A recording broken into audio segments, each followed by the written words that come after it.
Many of them are less smooth than Bundy, but they all have a way, and they all have a place where they lure victims in.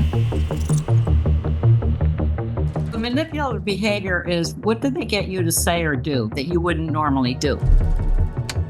Once the offender gets control, it's very hard for the victim to get control back. But to save herself, she's got to. Many of us women get like that gut instinct when something is off, and we just sense that someone is trying to either manipulate or trick or deceive us. But then we sometimes end up second guessing ourselves and dismiss that as like paranoia. Now, you, Dr. Ann Burgess, are the mastermind behind FBI profiling and have been instrumental in helping catch con men, rapists, and serial killers over decades of your career, including the infamous BTK killer. So what signs can we start to look out for to assess if someone is in fact trying to manipulate us and yes, they actually are dangerous? I think the important thing for women to know is that you're being surveilled when there is a person looking for a victim. They watch, they surveil. There's no such thing, in my opinion, as a stranger. It's going to be somebody that has seen the person. Now, the victim, it's a stranger too. But it is someone that, and it can be something like a clerk in a store, that the offender comes in and sees her, talks to her, thank you, have a good day, very nonchalant kinds of things. But in his mind, that's where we find something is building. And that was very clear in our studies that it starts with a thought that is in the offender's mind, and he builds and builds on it. Totally unaware, the victim is unaware of it. We did study that in our original study of 92 adult women who were raped. And we had a certain percentage that felt something was wrong. It didn't feel right. And that's at a very gut level, and it can't in any way document it, but they overrode it and went through, and then they got raped.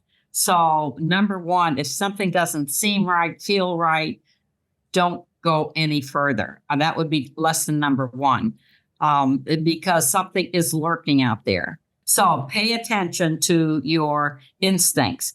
And if have to be somewhat suspicious. Paranoia is okay in those kinds of situations. So what are those like maybe subtle signs that someone starts to give off that you're then potentially in danger? And then I'd love to go through a bit more. Often it is what the offender will also do is to set into motion the victim to feel guilty. For example, let me give an example. There was a rapist, and he was out looking for a victim, and he'd go along a series of apartments knocking on the door. The third door opened, and he bursts in and says to the woman, "Didn't your father ever tell you not to open your door to strangers?" So right there, and this happened to be a case I worked on, and she was expecting people. So of course she opened, but it was made her feel guilty because her father had said, don't go with strangers, et cetera, et cetera. So it isn't just to accomplish the act, it's to also and really make the victim feel terrible. And I think we have to, that's where victims, nothing that the victim did was wrong. They shouldn't in any way feel, because it's the offender's behavior, and we try to get that across. It's the offender behavior. Don't talk about victim behavior, because they are doing things. And as you get into some of these cases, they make them do things so that if it ever goes to trial, the defense can say, well, didn't you tell him this or didn't you tell him that, when she really was just trying to save her life. So much is really pitted against the victim, and we need to get that across to people, especially juries.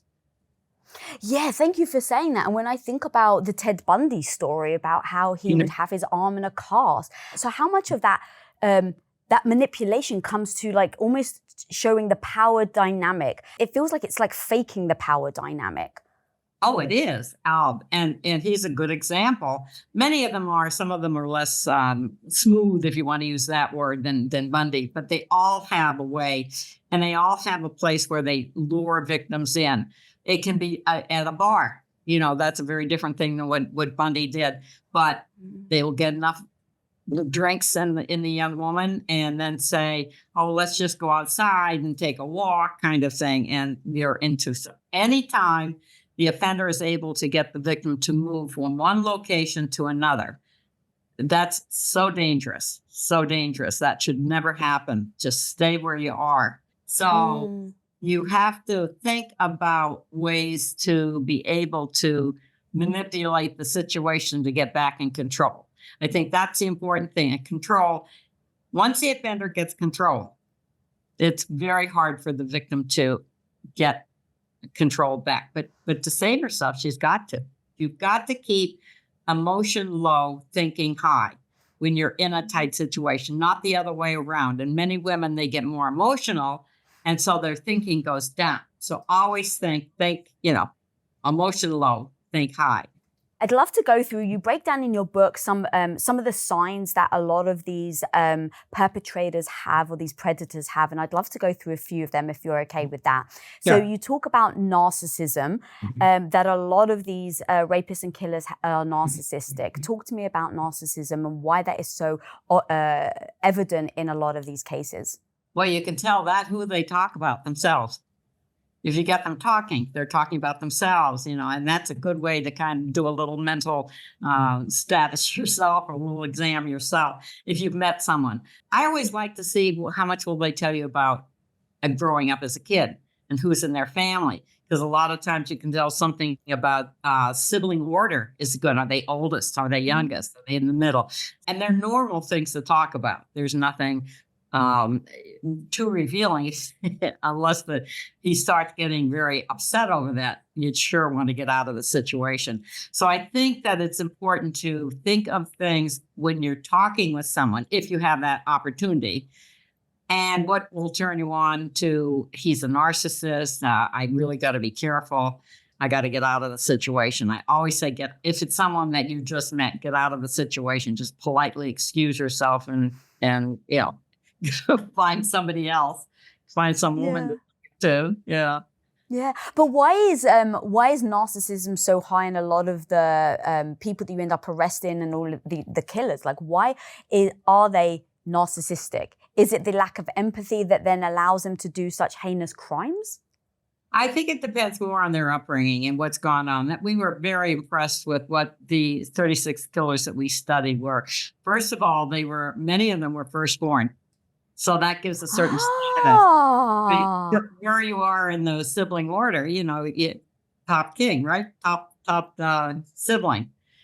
If you're the youngest of 10, say, probably not going to be very much of a narcissist.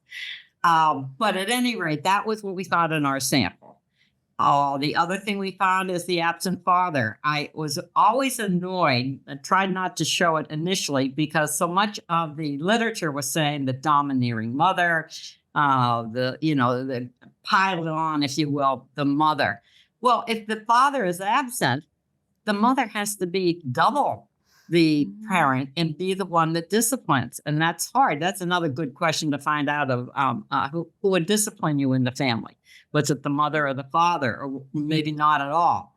All of that would be real important. Do they pay attention to rules? Is that important? So that's where some of our research went. But the narcissism is something to watch out for.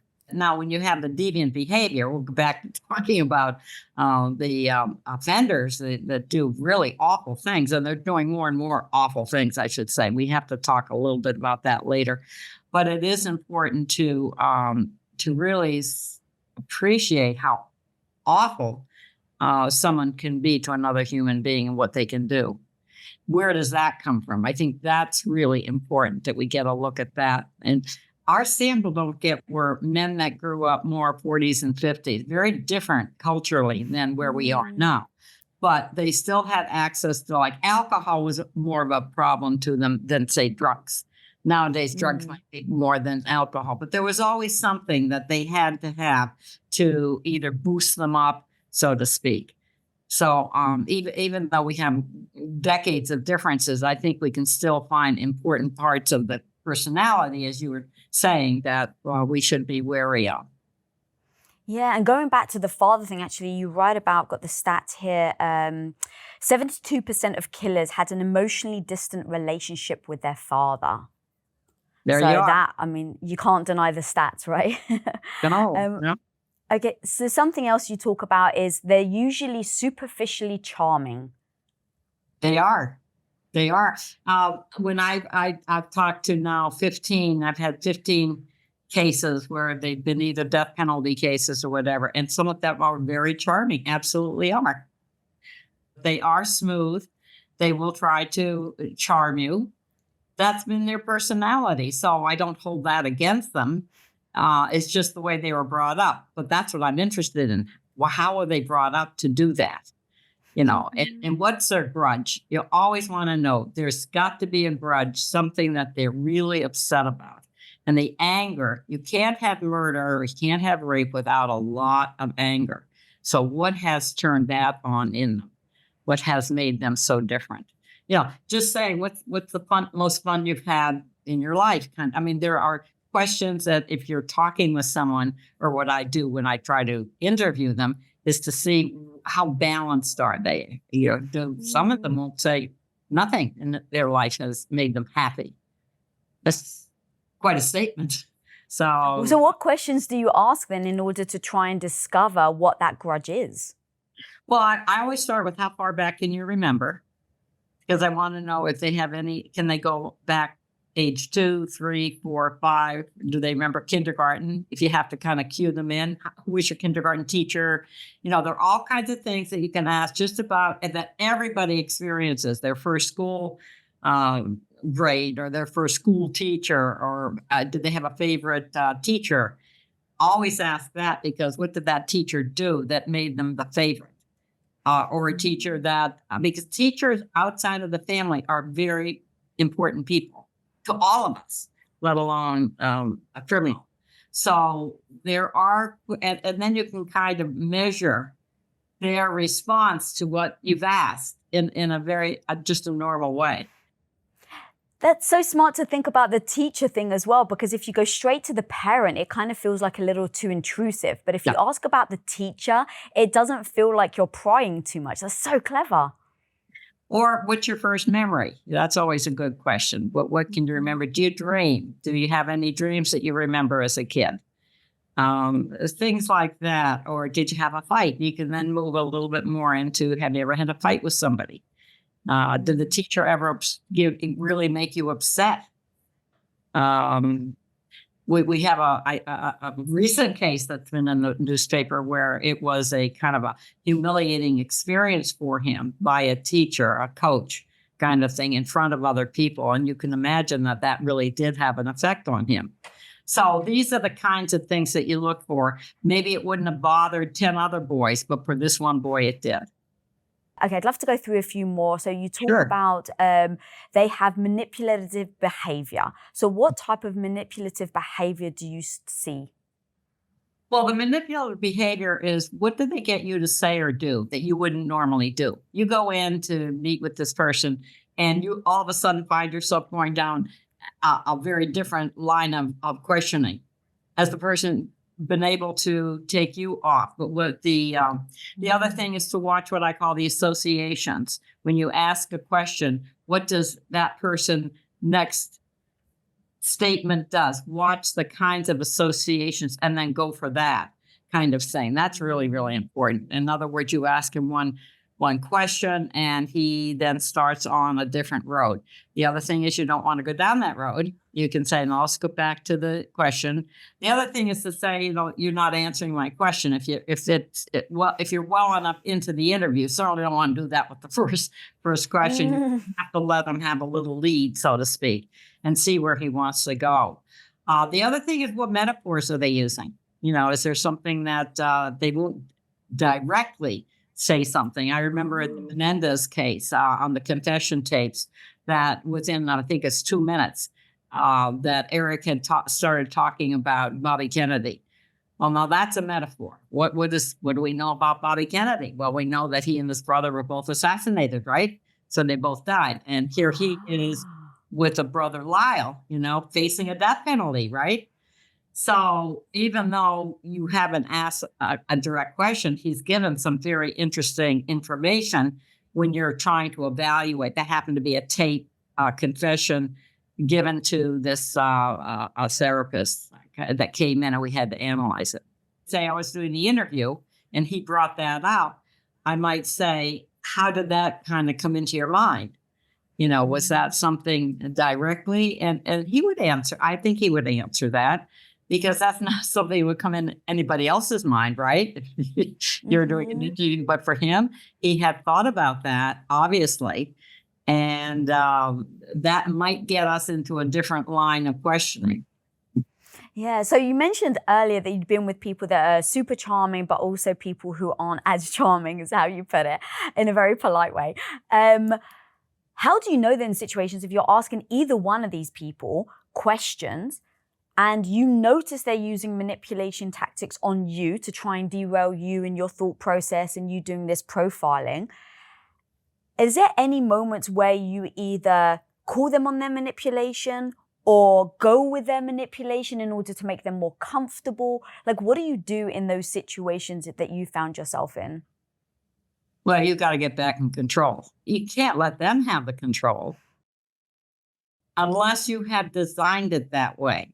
Now, I will say that the agents were very interested in the way they would position themselves in an interview. And as you know, they always did two agents went. And when they did Charlie Manson, they let him see, he was a small man. Of course, the agents were very tall and big.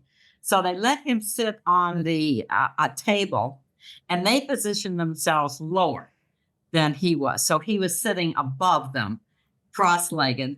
And so and now that put them in a more subservient position, which they found that was okay with them because they were just trying to get information. And a lot is going to depend on what kind of information they weren't. Manson didn't do any direct murders. He got other people to do them, if you will. So that was his whole, call it manipulation, but that was his whole thing, that he had to be in control. What are the key things in that you've made the connections with someone like Charles Manson? Well, Charles Manson, from his background, and unfortunately, I've seen other cases like that where the mother is having a lot of men over so that she's doing her own thing, so to speak. And the men are making comments about about Charles, about the young being a boy at that time. And what do they say? What do they do? Kind of thing. What is he learning from them? I had a case where the mother would take her son to the bar, who was only 2 or 3 years old. And and then the people the men at the bar would beat him up. And the reason I knew that is I had the police reports. What is important, I think, is you have to have verification before you make a statement. So we would be able to always get any prior reports. This mother also we were able to get pediatrician reports where the electricity had been turned off in her house. She couldn't even warm milk for the little baby.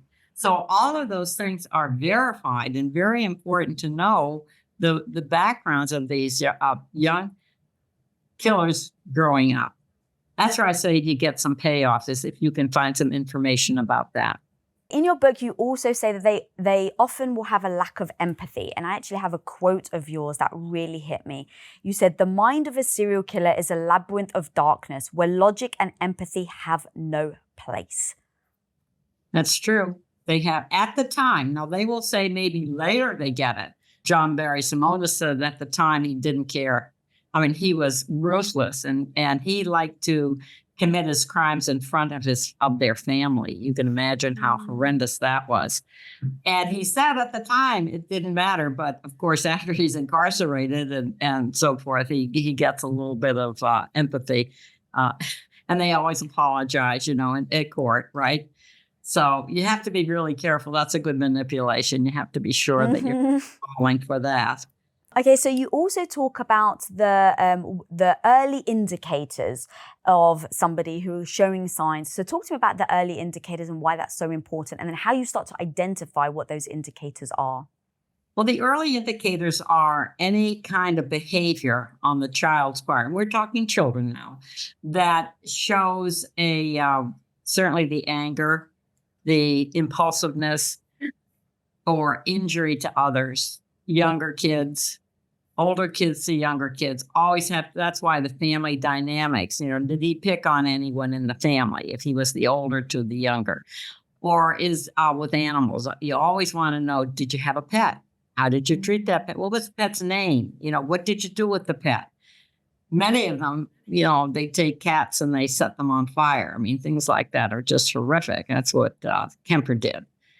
Or they would have races to see which animal, they handicap an animal to see what would happen. So that's why I say in children, say under 12, any kind of aberrant behavior needs to be carefully looked at. Or nowadays, it's the internet. What are they watching? What are they Googling, so to speak? That's really important. Then at age 12, which is when the hormonal shift in males especially becomes very critical, you'll see a lot of the acting out starting then. It's kind of been dormant. Something may have happened in childhood, kind of drops from memory, then it comes back, if you will, by adolescence. So those are the two key things to watch for. The latency age, as they call it, 6, 7, 8, 9, 10, is pretty dormant. Things that are, and they should be making friends, getting in school, doing the things that most kids do to learn. If they're not doing that, that's another red flag. You can't ignore bad behavior. You really have to find out its origin. And I know some of the mothers of these serial killers took their sons to see a therapist and were told he'll outgrow it. Now, that's because the therapist doesn't understand that. Hopefully, we're trying to get mental health people educated. And if the therapist doesn't understand the behavior, please have them refer to someone that is a trauma expert. I mean, God, the amount that you must have seen in your career of how things have changed. I mean, all the way back from when you first started with the docuseries on Hulu, which is fascinating. It's so good. But how you talk about right at the beginning, you would go in and the FBI didn't even know about rape and they didn't even understand what it was. They just thought it was about sex. And so for you to go from educating and showing the FBI and really like showcasing what humans are really like all the way up until where we are today with social media and now how toxic that can become. Just like the evolution that you've seen, but also the new things that are now coming into place, where obviously you've got DNA now, which I assume is fantastic for us, but you also do have the social media that then can fuel the mental toxicity, if you will. Oh, I think that you're absolutely correct. Don't forget, you don't have as many serial killings now. Mm-hmm. But what do we have? We have the mass shootings. And some of the ones that, if you go into social media, the Ethan case, it's published in public media that it wasn't going to be enough just to kill one pretty girl. He wanted to take all of them out. So he had moved from, even in his short time, he was only 15 or 16.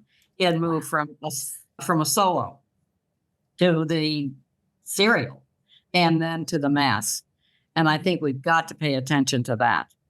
It's really very scary. And I just recommend whenever there is a case like that, go on social media and see what they have published in social media.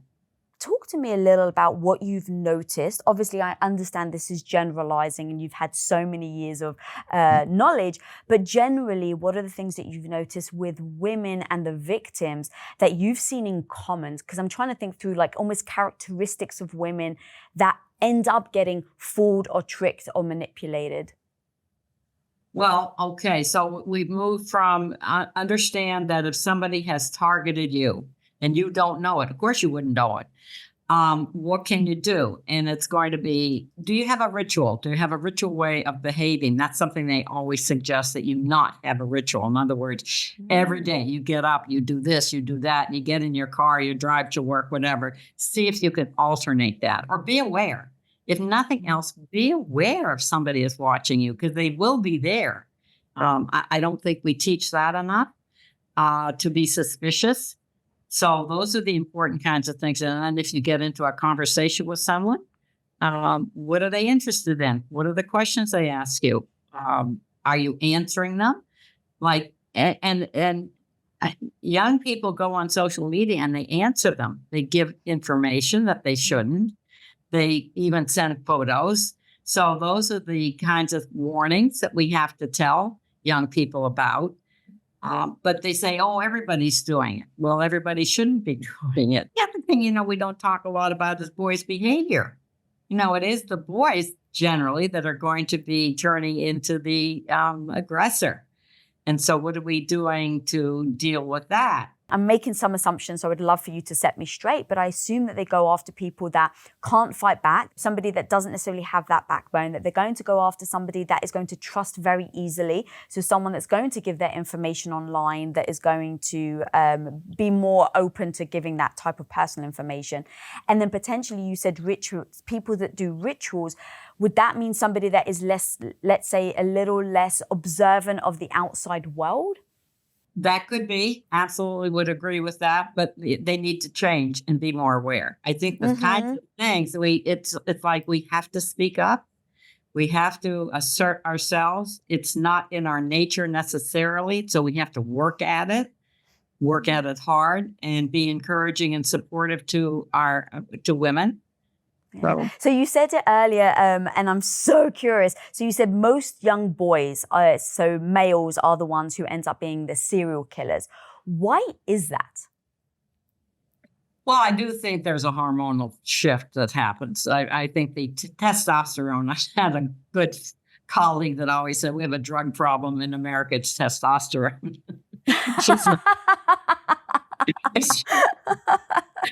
I loved her for that statement. Yeah. But that they do have, they are stronger, that's important, but they don't know how to titrate it. I think that's the important thing. And so we need to better understand that. Certainly in my work in trauma, we've learned how important the brain is. It's our brain where it gets translated into what we're going to do. So trauma can affect areas of the brain. That's been the neurobiology of trauma has been out there now for 20 years. And that's been some really good research on that. So is it the mix of the trauma and then the testosterone that leads guys to being more violent and abusive than women? Because if a woman has trauma, they don't often go out and kill somebody. No, they don't. They don't. If women do bad things, so to speak, they use more subtle things like poison. They're noted much more for poison. There are some women that get very angry and express their anger. If they're going to be, say, sexually criminal, it's going to be more with children. The studies, we just did a study with indigenous Native American women, and the children were still committed. Women killed their children under age 6. That matches our statistics and other statistics. The children under 6, I think a lot of them are postpartum depression, things like that. But we have a number of cases. Andrea Yates, 5 children were drowned. That's the other way that they would drown rather than an aggressive blunt force trauma or something. Yeah. That's right. Was that postpartum depression? It was. She was advised not to have any more children after the 3rd. And of course, she had 2 more. And she was a nurse. Well, that's actually interesting to think through. Has that changed over the years now that we're spending more attention to mental health and really shining a light on the severity of depression and things like that? Have you noticed any change? Well, we're looking at femicide. That's what that's all about. And there certainly are still femicide? Femicide. Killing what is children. That? Yeah. Oh. Parricide is killing a parent. Femicide is female killing. Yeah. So it's there. It happens. But I think that's where you would run into more of your postpartum cases. Wow. And that's, I mean, just another thing to, don't want to derail the conversation, but the power of us women speaking up, saying that we have these conditions, and then doctors and people not dismissing them. And, you know, so many, I'm now talking more and more about menopause and perimenopause and how real it is on depression, anxiety, suicide, divorce, because the more that we can speak up, the more we can really shed light to it. Absolutely, and it's you should probably try to cover it sometime. What they often do is just give more medication to the person, and that's not going to work. Just that you can get what we call polymedication, and they interact. And we have a terrible case here in Massachusetts like that, where she killed her 3 children, and she had so many medications in her system. Wow, that's Yeah. crazy. Okay, I'd actually also now like to, as your book lays Sure. out like kind of the stages, and so we've gone through the signs, we've gone over some victimology, and now I'd like to talk about kind of the interviewing process when, you know, I want my audience like, use this for good when we're trying to figure out if someone's lying or if they're trying to manipulate us. But the interview process is fascinating to me, and I love how you break it down. And you talk about one of the very first things is building rapport with the person that you're talking to. So talk to me about building rapport. How do we do it? And then why is that so effective? Well, going back to the reason we do it is, are they lying? If you're doing an interview and all you're getting is misinformation, what good is the interview? So you have to go for the gold, so to speak. You have to go for the real. And how do you tell that? I spend a lot of time with my students. Are they lying? Can you watch this interview and tell me, are they lying? And how do you do that? So, and there are ways that we do it, but still, you have to build rapport. Nobody's going to talk to you if they don't feel that you have some kind of that they can trust you in some way. And that's hard in these kinds of situations, because especially if you're seeing them and you're on the other side, say a trial is coming up, you know, how much are they going to really tell you what's going on? You can ask, and then you can check. We always check with the record to see whether it matches a record that has come in. But one of the things I do, especially with young people and young boys and kids, is to get drawings, so that I can spend a lot of time they put something concrete down, and we can keep going back and back over it. You can't do that if you're just sitting talking one-on-one. You have to be more creative, and you're not sure what you're getting. I had one case where the young man, he was only 20, and he had killed his whole family, his mother and his brother and sister. And he would only answer in monosyllables. And even the lawyers couldn't get anything more than yes, one-word answers. So it was very hard, but that spoke to his mental status, that he really was very, very unable to do that. And he preferred solitary confinement. Wow. He preferred it. And so, that made sense. I said, well, do you have anything to read? And his grandmother sent him some magazine that he'd get once a month. But he was just in there with his thoughts. So whatever he had in his head, that's what he preferred. Now, your question is, how do you get into his head? And we're trying, this one of the new areas we're in is we were able to do profiling after the fact. But we need to get in before the fact.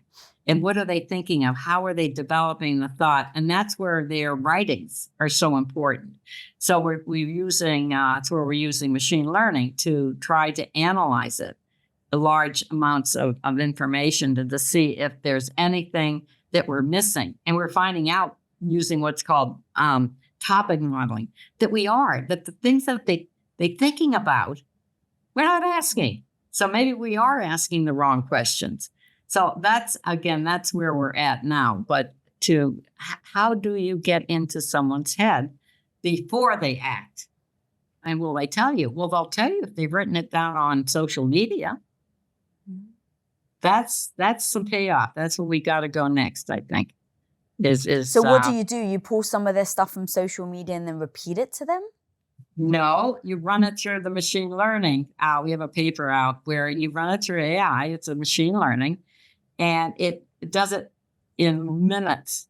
whereas it would take Whoa. months to do it by hand. We used to do it by hand. You look for the themes and all of that. It's amazing what happens. And not only does it give you the topics, but it will also print the statements that they've made. So you could actually go back and say, now, when you were talking about so-and-so, what was going on at that particular time? Do you remember?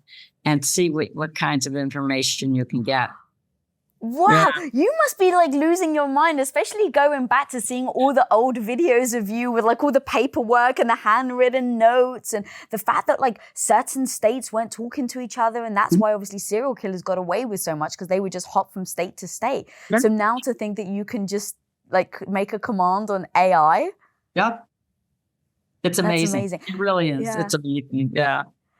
So going back to, I love the idea of drawing, and I saw that in the docuseries on Hulu where you're with the Menendez brothers, and to wait in order, the fact that the story goes that they'd killed their parents for money, and you had said that didn't actually sit well, like that didn't feel right to you. And so you go in and it cuts to them doing these little drawings, to your point. How did you go back to like the building the rapport? So when you first walk into the room, how did you build the rapport with them in order for them to get to the point where they can trust you enough to start to draw? So you have to spend a little bit of time just, how's it going in here? I was surprised, though. Eric was relieved to be in prison. He was relieved because he didn't have all the pressure. He didn't have to think, so to speak. Now, that was initially, of course, but I mean, I found that fascinating. And it makes sense. It does make sense. He was keeping that all bottled up for so many years, and then the trial, and then it comes out, and then he has to he's found guilty and all that. But anyway, what was interesting on the drawings is, don't forget, I had some, they needed on this new thing that came out from the letter that was written by his cousin. They needed a match with his handwriting. And I had that in the drawings. Because he had written, that was a good thing. What he had done, he would put a lot of narrative, if you will, in the drawing, and he put the little bubble. When you're thinking something, and so he had done a really good job on about 14 drawings that he had done to lead up. It was just in that week. The week was so critical that they were so fearful, and so. But we use drawings, don't care, with children. It was very important to use them with children, too. Yeah, I mean, seeing the drawings of the Menendez, I can't remember who had drawn the little diagram where his dad is a giant and he's this tiny little thing. And it like just breaks my heart, to your point. Yeah. You can just interpret it yourself. But I'm just thinking through, there's, let's say 10 agents or 10 people that walk into that room. What are the things that you did in order for them to be comfortable enough to be able to draw? Because I assume that made a difference. If anyone else had walked into a room with a different demeanor, a different attitude, a different way of thinking, they may not have been able to open up enough to get them to draw in the first place. And so how were you able to disarm them? I think part of it is, I wouldn't necessarily say drawings. I'd say, can you sketch something?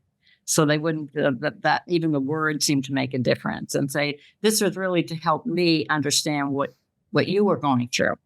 So you kind of appeal to the narcissism. You help me to understand better, kind of thing. And that would work. And of course, you got to remember, if I'm seeing someone on the defense, from a defense standpoint, I'm on there to some degree. I'm not going to be fighting them, kind of thing, like the prosecution. So that I'm sure has some bearing for how much they're going to tell.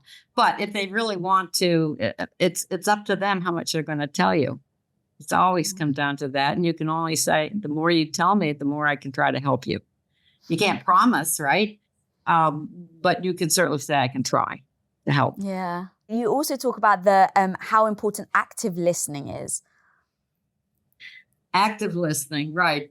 That is as in opposition to passive listening. Now, passive listening is just tell me what happened, and you just kind of sit there and let them. But active listening is where you can interrupt if you need more. I generally go over, I kind of use a technique that one of the agents used, and it's where you let them tell you first in their own words. and then go back and say, now let's go back through it. And that's where the more active comes in, where you can now say, so then what happened then? And what happened there? And so you start to really get a better, and you're actually getting more of their memory. And then even a third time. So it's almost like you have to go over it 3 times.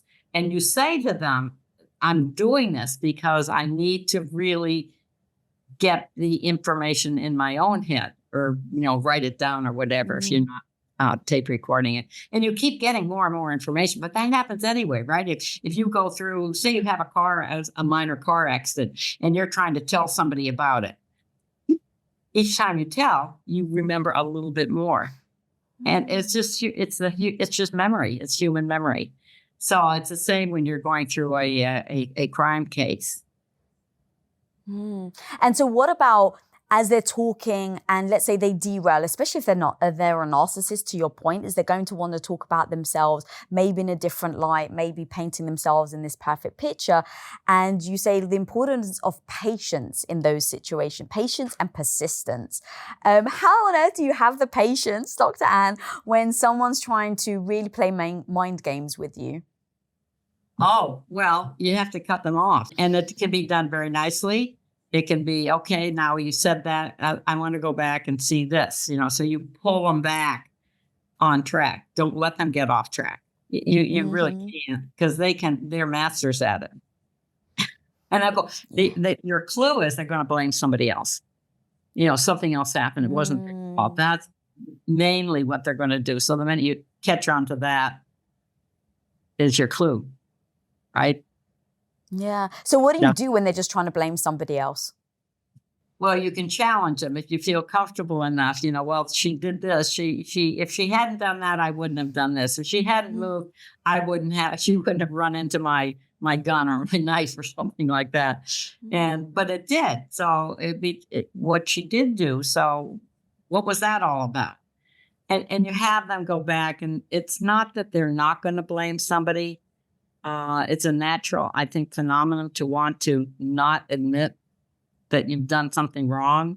But if you go on social media, you'll see the kinds of things that they're talking about. When they're talking about, especially the misogynists, where they're talking about women and why they're so angry at women, and they reject me and they don't understand. Look at Elliot Rogers. My golly, his social media was, why would a woman turn me down? I am so great, and I'm so this, I'm so that. What happened in that case, if you don't mind explaining? Well, what happens in that case? He killed his 3 roommates, and then he was angry at women, and he went to a sorority house, and he couldn't get in. The good news is he couldn't get in, but the problem is there were women on the street that he killed. So there was no stopping him. There were plenty of warning signs, though, and even his mother admits that. It's a very moving kind. We kind of use that as the basic case in these what we call incels. You're probably familiar with those. And I think there's a continuum of them, but he was absolutely, that's what he was. And I think that the one that they're looking at now with Butler, PA, the assassination attempt, they're finding out that there's no females involved, no partners. So why is this happening? It's scary. It's scary, I think, because when you move to mass shooting, all of us are targets. It's not a serial, where it's just one. That all of us, you can be, in a grocery store, they've had those, and somebody start shooting. So it's very, very, very serious. And I think that's something that maybe women will try to do something about. Yeah, it's very scary thinking about these days about how the Red Pill community are just so angry towards women, and thinking about how that can echo in society today, that obviously the idea of women being in danger. And it's interesting to think about how things have changed from going from serial killers were the thing that we were scared in the 70s and the 80s, and then thinking about now how it's so different, and like the tactics and the manipulation and the actions and how it's taken has changed. And so to your point, when it comes to mass shootings and mass killings, sometimes you may not even see that coming. And that's obviously I'm trying to navigate how as women we can protect ourselves on things that we can see coming, that we can gain the knowledge in order to act differently so we don't become the victim. But then there's the other side that if there aren't any signs, then obviously there's nothing you can do. How do you feel about that? The red flags are there. I've always said that you can find and there needs to be stopped ahead of time. And I always say, who knows a young man best? His mother, right? His mother. And I don't know whether we make it easy enough for women, mothers, to come forward when they're concerned about behavior. And we should probably try to do that. The project that I did with Linda Holmstrom was just because women were getting together and talk about things that they never had talked about. Well, we're beyond that, hopefully now. But maybe we should have some kind of way that mothers can talk to each other about worrisome behaviors that they have. Otherwise, we're getting a group. We looked at my team yesterday about 8 of these cases, and we're going to try to get a larger sample to see whether we can make some headway on that and see what is the common pattern and what could we do. That there's so much of this anger towards women, this misogynist type of where does that come from?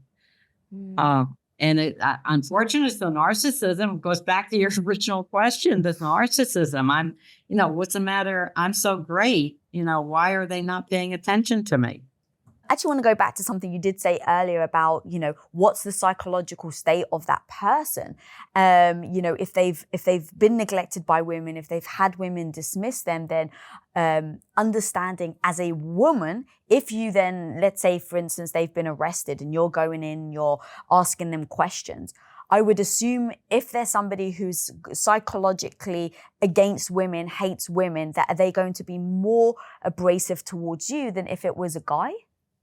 Well, now you're getting into the strategy that you want to use on the interview, and that's good. Should you always send a male and a female, and watch who they respond to better?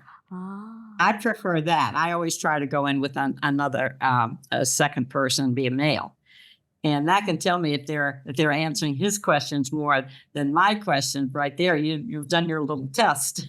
I've had even business meetings when I'm with my husband and the person looks directly at my husband and I just feel, am I invisible? To understand the psychology, that's so smart. Yeah. I never even thought about that.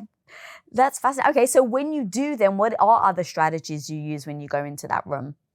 Then you want to, how are you setting it up? You're going to have other people there. You're going to try to, how do you negotiate, if you will? How you're going to record it, that can be important. Do you dare say, I usually just say, I'm going to be asking you routine questions I ask everybody so that they don't get put off that I'm, asking them some new question. I think and that's important for women too. It used to be that they would get very put off. And once they realize that this is what we need to catch the suspect, they change their attitude, so we could get more information. Law enforcement really needed the information. And of course, they use women more now than they ever did in law enforcement. So that has helped. And certainly even FBI agents, they have many more females now. They had to call me on the little Missy Ackerman case because they didn't have anyone, if you can believe this, that could interview a child. And it was important that I went out. It was important that they did have a female agent and a male agent meet me. And then we went to meet with little Opal. Do you ever consider how you're dressing depending on the person you're talking to? Very important. And body language becomes important. Do you have a table in front of you? Do you separate yourself? Where do you have the person sit? Do they have access to an exit? All of the above. Yes. I think what makes you decide on all of those things? What are you thinking through?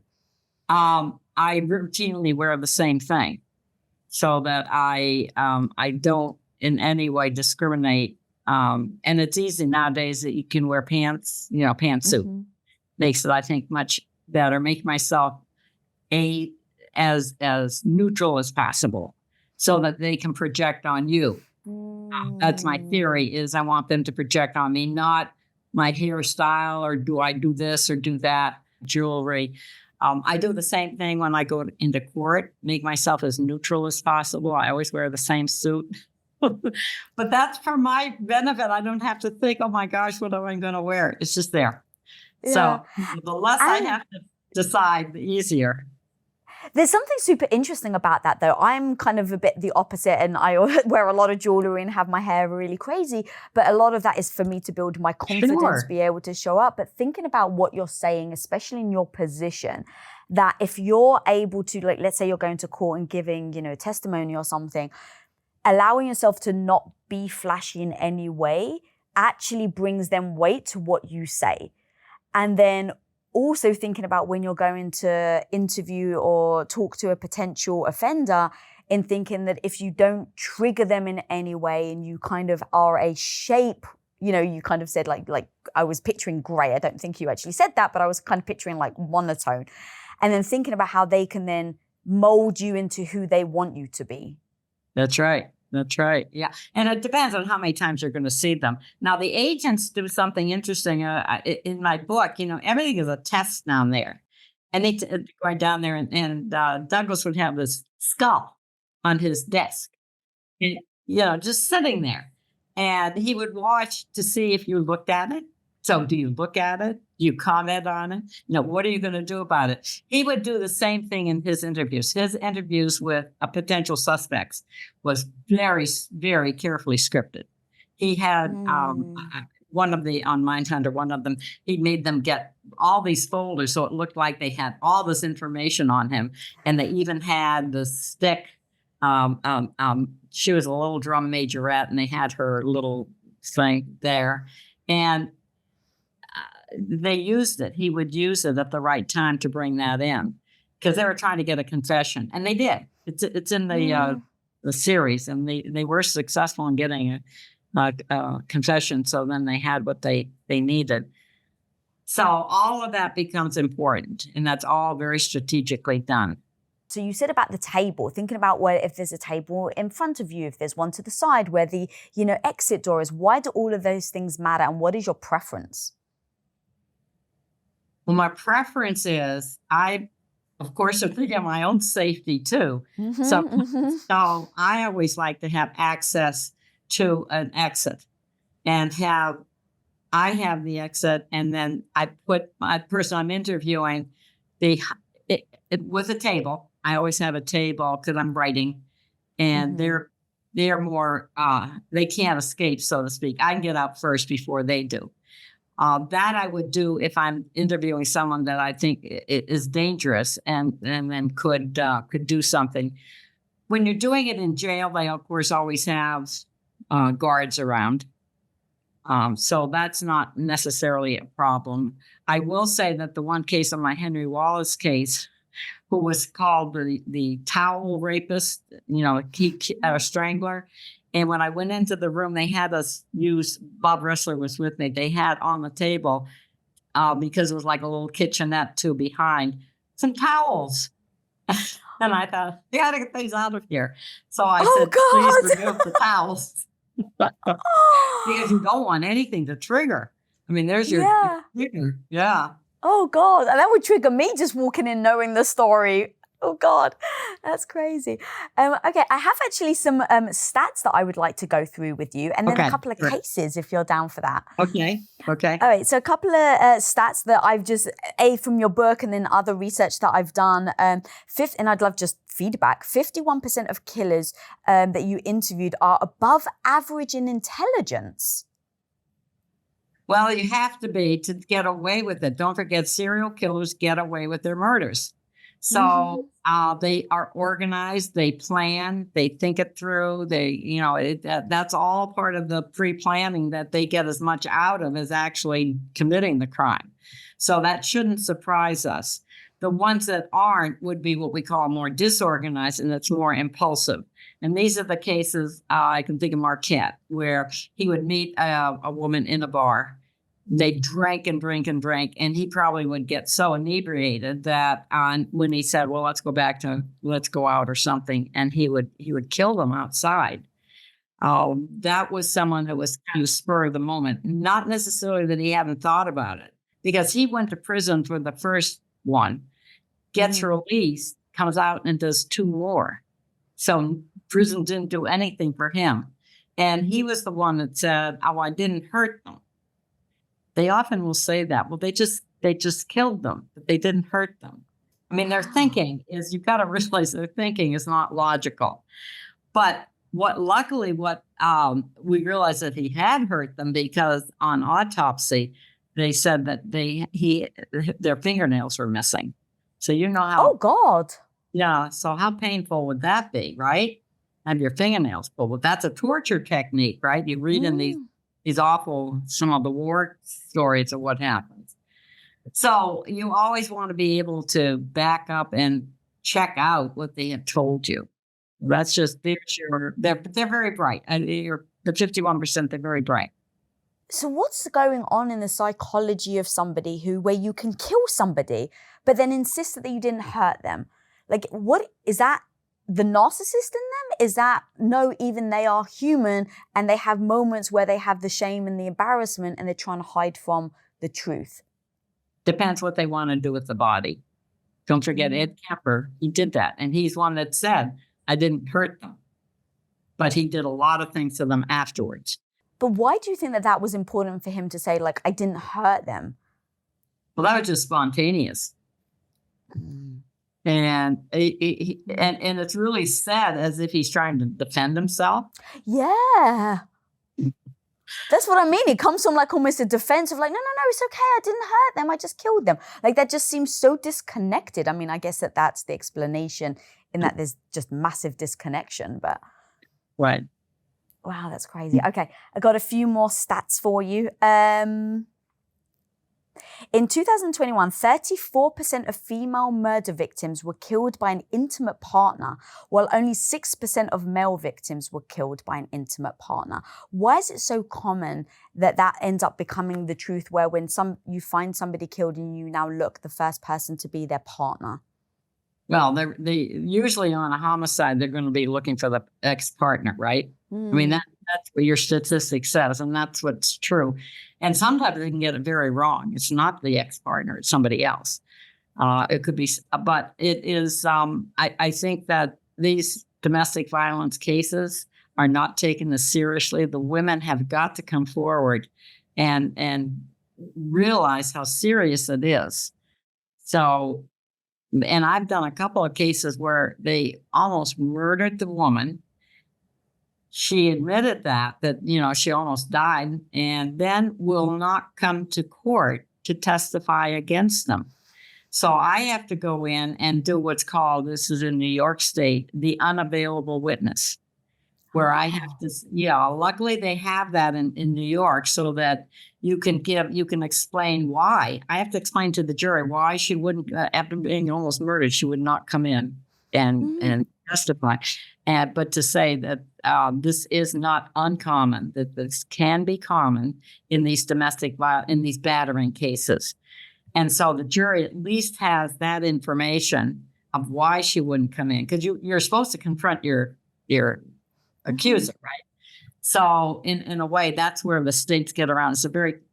It's a compounding kind of question, but we've been successful in New York. I don't know if other states have it.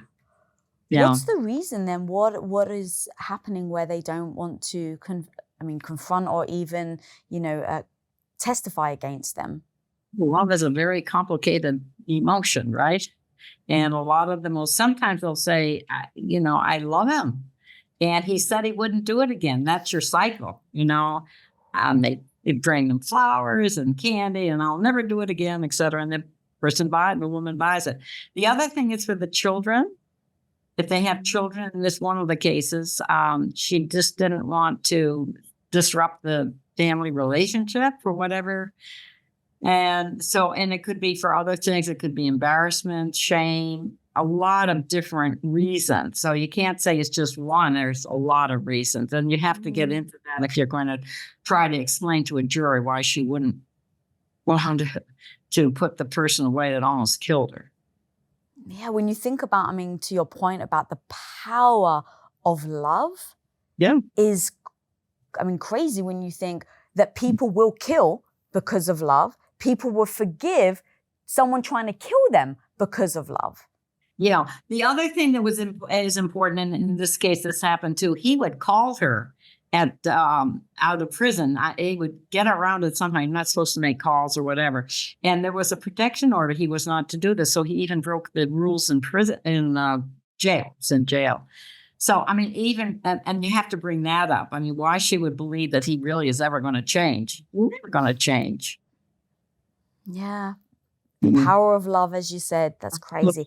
So for victims who knew that, I mean, it kind of repeats what we were just talking about. For victims who knew they were offenders, 62% were wives, common law wives, ex-wives, or girlfriends of the offenders. How often do you notice that it's the people they know versus total strangers? More common. Yeah, it's more common than, of course, our study was on strangers. They were strangers. None of them had a domestic relationship. And that was the reason we did the study, because nobody knew the motive.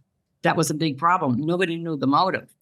And the very first podcast they did, or video they did, was called No Apparent Motive. And we had to break it. We had to find out why these were sexual homicides. They were all sexual homicides. And so how to get that education out to law enforcement, and then, of course, in trial, that you had no evidence, if you will, that anything sexual had happened. But that was also where we started really learning about the control, the dominance, the control, the power was much more important than the circumstance. Circumstances, of course, were sexual usually. But you had to be able, we had to have a lot of cases that said there was nothing that would point to it being sexual. And there's a lot of sexual dysfunction. You don't realize that. That was the other thing, is that these are not sexually, prominently sexually motivated. There is amount of impotence in these rapists, and there was the various kinds of dysfunction, sexual dysfunction. Yeah, I mean, so going to the knowing them and understanding how, when you trust somebody, you're more likely to let down your guard in multiple situations. And there's actually two cases that I'd love to quickly talk about. So number one is Bill Cosby. I mean, how many people trusted him because they knew him. So the first woman that spoke out, she knew him, for 18 months before he ever tried to drug her. And then thinking about that, people thought they knew him because obviously he's famous and he's, on TV all the time. And so that trust element that people gave over to him for him to be able to utterly abuse in such a horrendous way. He was American's dad, remember? I mean, he was and very personable on screen. So that was, but that was a double life. Actually, when I was at University of Pennsylvania, one of the faculty members there had dated him in high school. Wow. Had gone to the prom with him. She went to an all-Catholic school. He went to an all-Catholic boys' school.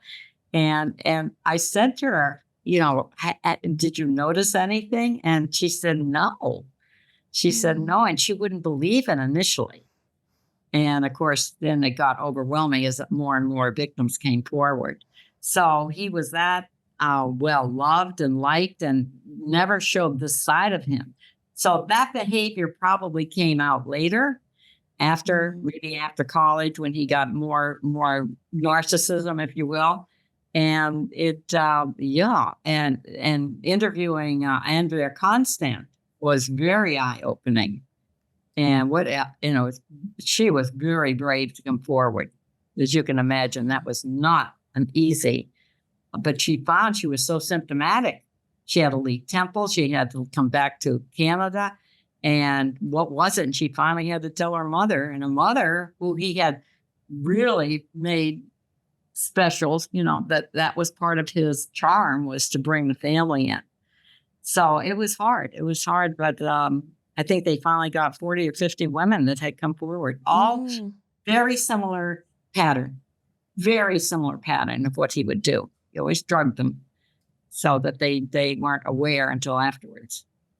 Yeah, oh my God. And then thinking through your friend who dated him when he was younger, going back to something you said earlier, is that it becomes this progression. It's like, serial killers end up, or they start with harming animals and then they start to progress from there. So thinking about someone like Bill Cosby, I assume the fame only contributed to his power and able to manipulate these women into these scenarios.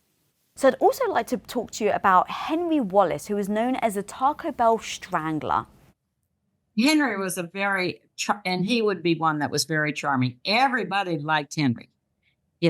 Everybody we talked to, high school friends, he was in the military, one who got medals and things like that. He was a cheerleader in high school. He did very, very well, but he had a very tough upbringing. Very poor family, and no electricity, no running water, with a great-grandmother, a mother, and a sister. So all female. And so that was hard. And he did okay. He had a couple of really important childhood experiences where he witnessed a gang rape of a girl in the neighborhood. And he was more sexualized, if you will, as a young boy. He was a big child, so that older girls, I'm talking older, 9, 10 years old, when he was like 5 and 6, would sexualize him. And at first I thought he was putting us on. But when I talked to them, we got all these witnesses to come forward and they all verified everything. So he ran into trouble when he was married, and when his wife left him. And he had been in the military, and it was all downhill when he had to leave the military. He was one that I think if he had stayed in, marriage had stayed in, and he wanted a child, and she did not want to have a child. Now, I can't say that that's the reason why he did it, but there were a lot in his history of what he did that made it. But he was a classic for someone that you would like. People liked him. You would never know that he had this other side of him, and he had 11 victims. And he knew all 11, right? Yeah, all of them. And I had to get to know them too. And he would know even years later when we're doing some of the interviews, he knew exactly which ones he'd given by name and so forth. So they were imprinted in his mind. And I said, which one was your favorite out of all of them? And he gave one that was interesting, that it was the one that nobody knew was a victim. He had killed her, and then he had set the apartment on fire. So he had started to escalate. And so they didn't realize it was just seen as an arson, and of course she was dead, but they just thought it was from the fire. What do you think it was that were signs that it was him? Because to your point that everyone liked him, he was very nice. He was, seemed like he was very, very competent at his job. And I believe that even when the police went to ask him questions, he was like very helpful. And so what were the signs? Like, how did you end up catching him? What were the things that led you to him? Oh, well, what happened is he was on cocaine. He was on crack cocaine. And so he was doing one a day. The last 3 were like one right after another. He was totally out of control. Totally. And his girlfriend was beginning to get very suspicious. And so when they finally zeroed in on him, he knew one of the juvenile detectives, because he was a fast food manager at one of the local fast food places. So everybody knew him. And so they got him. And what this detective did is he sat him down at a table. He took out a pad of paper and a pen, and he said, "Let's pray." And they prayed, and he said, "To help you, we want to help you. I want you to write down everyone." And he got him to confess. What was important at that confession is very powerful. He went through 1 through 11. He went through with them and just gave it. And that's all it took. Somebody that would said, you've got to stop. I think that's the other point I want to make is they can't stop themselves. Somebody has to stop them. It is such a compulsive type of crime that so many, Ed Kemper said the same thing. He was going to go and do more things, and he realized they hadn't caught him. So he had to call and give himself up. So, they are, unfortunately, that's what we wanted to do, is our contribution is to let's get them early. And maybe that's what we have done, because we certainly don't have as many serial killers as we had back in the 90s. Yeah.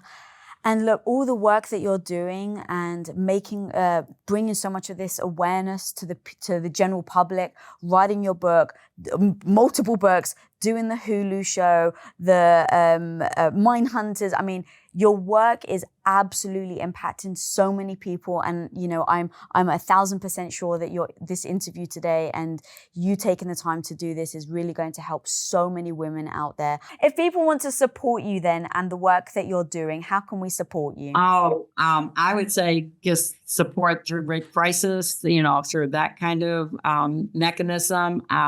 The book, certainly Killer by Design. We are in our second book. We're trying to write up more cases so that we can tell women how to try to avoid what the things are that they can do to avoid, how they work security. I try to tell cases because that may give you some idea of what you could do in a tight situation.